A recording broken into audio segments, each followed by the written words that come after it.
Are you the protectors of this world? Yes, we are. Your planet is now marked for death. Yes, Queen! Yes, Queen!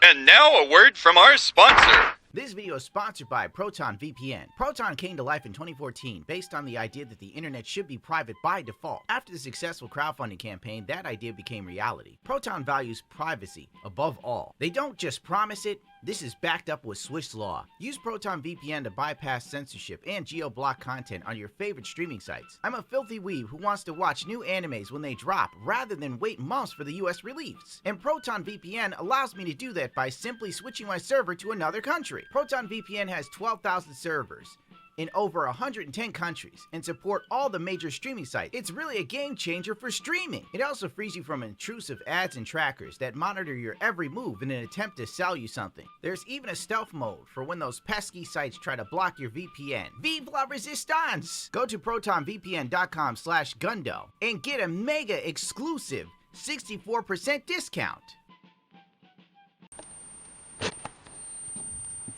The MCU is a directionless boat with broken rotors, running on fumes and living off of past successes, like a DSP pre-stream. It's sad that we didn't hit any goals today, so I hope tomorrow we can get back on track. From the doomed at the box office Avengers Doomsday, scrambled together from the bones of Kang's Dynasty, the cursed Blade movie that can't figure out the in vogue, politically correct message it wants to push. Marvel Studios is reportedly rumored to have canceled Blade. The clearly doomed Ironheart. Not only is Riri Williams smarter than Tony Stark, but she's also a queer black woman. Yes, Queen! Yes, Queen! Yes, Queen! Yes, Queen!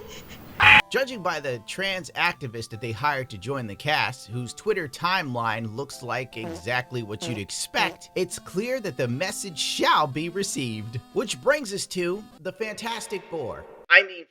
Marvel's first family. Please welcome the Fantastic Four.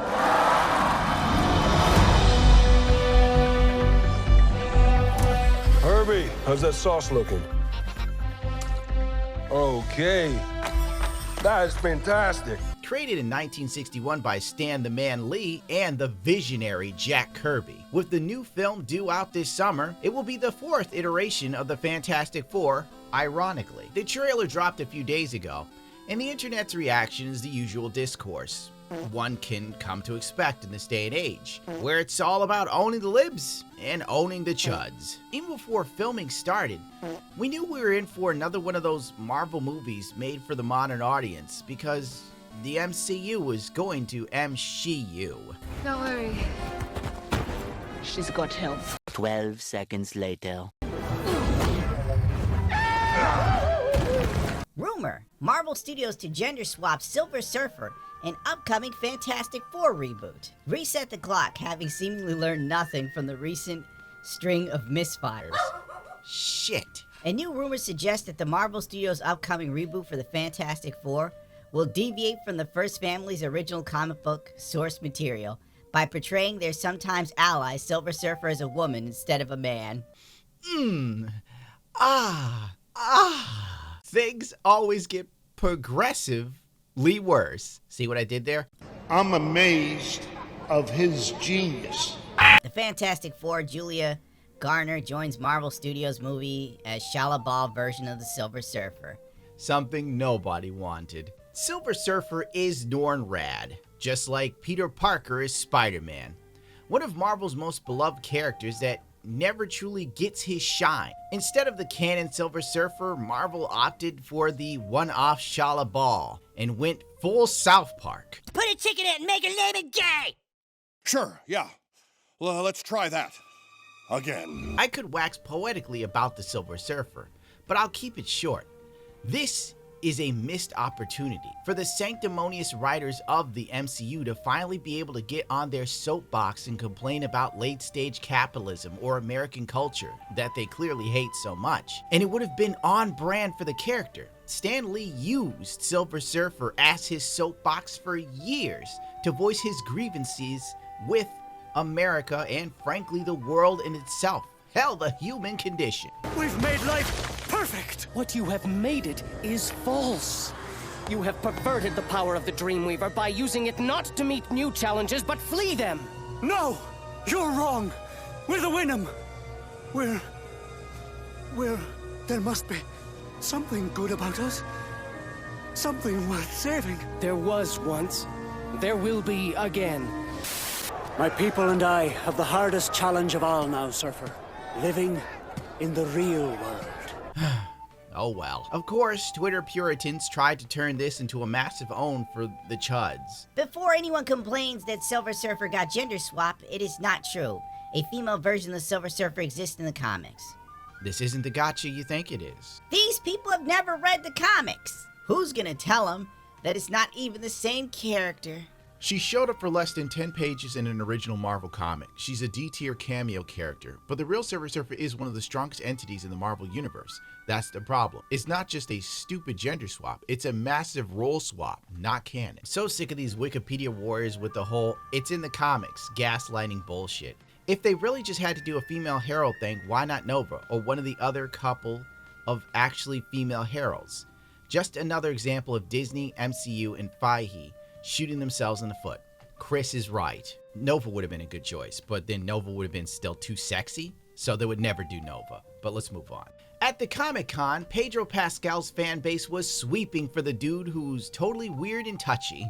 Pedro Pascal suffers from anxiety, and when he's nervous, he needs to touch someone to calm down. That's the gayest thing I heard all day. I feel like modern America is turning me into Riley from the Boondocks. He's not funny at all. You ever notice if you have the politically correct opinions, you can be as weird as you want to be, and it's seen as cute and kooky. But if you have the wrong political opinions, you are a predator and a monster at all times. Even when you're a babe, makes you think. Vanessa Kirby confirms that the Fantastic Four first steps explore gender politics with Sue Storm. Yum yum, more gender politics. Haven't seen that in a Marvel movie done before, am I right? It's kind of like Star Wars and their need to keep making female-focused iterations of Star Wars, while ignoring the fact that they've done that for the last 10 years. On top of Kirby's comments, Entertainment Weekly's Christian Hobel shared that Kirby Storm is the head of the Future Foundation. She has helped achieve global demilitarization and peace. Shackman elaborated, if Reed Richards is the most scientifically intelligent person, then she is the most emotionally intelligent person on the planet. Between the two of them, they'll rebuild an idealistic society. Quotes like these turn me off to, why the hell is Ben Grimm not massive? Whatever.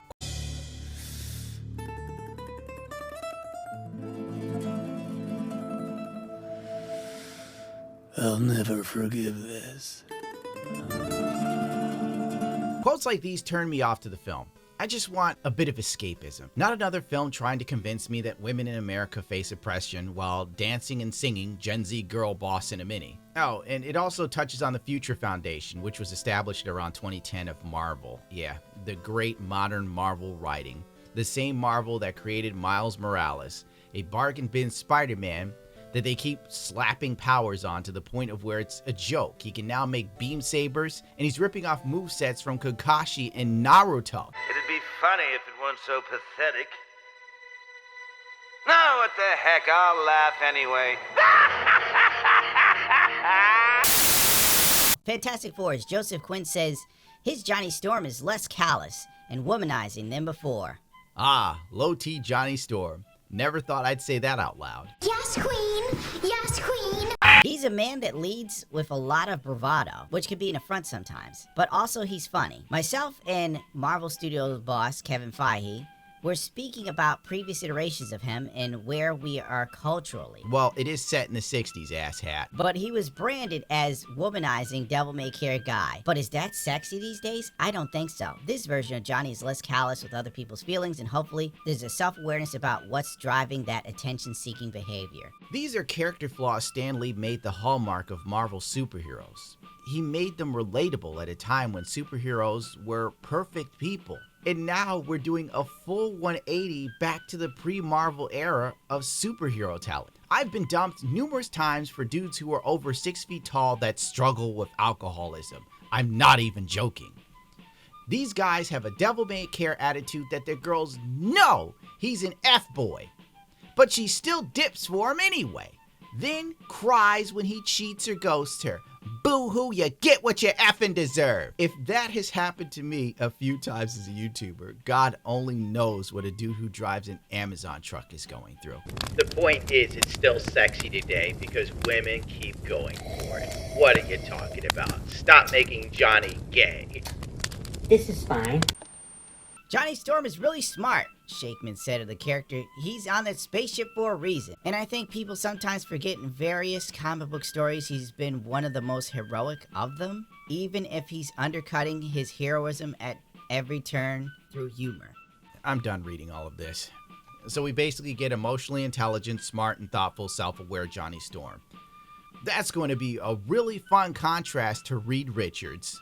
Well, this trailer has dropped and it is an MCU trailer. It ticks all of the boxes, the usual ones, am I right? Because it's so formulaic at this point that all of Disney and Marvel's trailers are homogenous. You can even play them back to back and they have all the same sort of tropes and beats. And it's really hard to feel anything but apathy at this point. I know, you'll think I'm being negative, but am I not wrong that things have gotten really sort of boring and kind of lame and predictable? Where's the thrill and the spice of life? I find it odd that they've already jumped to Sue Storm being pregnant in the storyline. You're late. What do you mean? What do you mean, what do I mean? You're late for dinner. Yes, we are. You're late? I just said that. Are you pregnant? You call this dialogue? It has the verbal complexity of an episode of Friends from the 90s. Jesus H. Christ.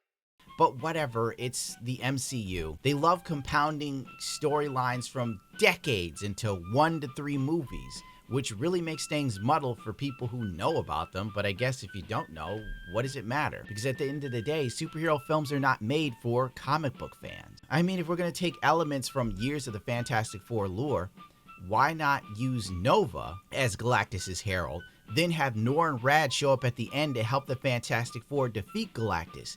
That would have been really cool. But nah, having one of the ultra strong characters in Marvel has to be a woman. Am I right? We can't have a strong male character that's almost omnipotent. Because patriarchy.